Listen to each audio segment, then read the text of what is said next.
Hey, we broke down our physical block into components, and the first one was structure building. When we look at building our structure of our athletic body, there's some subcomponents that we can also look at. The first one we'll talk about is building the architecture of my body. Okay, so as an athlete, when I'm building the architecture of my body, it's basically growing, developing as a physical athlete.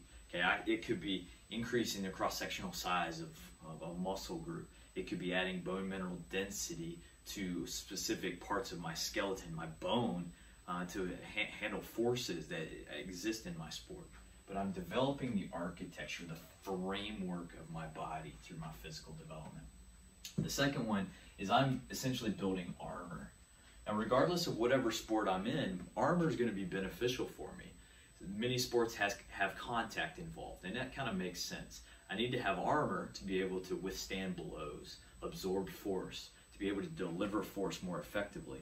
But even sports that don't have contact involved, maybe there's landing, maybe it's absorbing force from an external object or an implement. Okay? Having armor allows me to be protected. The next one is connective tissue. So connective tissue could be ligaments, tendons, fascia that is interwoven into muscles. It allows me to be able to connect the architecture of my bones to the architecture of my muscles to essentially produce movement. I'm creating force of pushing it from my bone or from my muscles to my bones, and I'm pushing into the ground. I'm creating movement, which is our last one. Movement is beautiful. Movement is comprised of everything on this.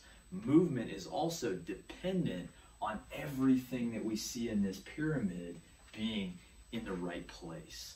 Okay, so when I'm really targeting this physical block, we got 4 different components to it, and we want to address all of these throughout our training. Remember, everything matters, everything is connected in our pyramid.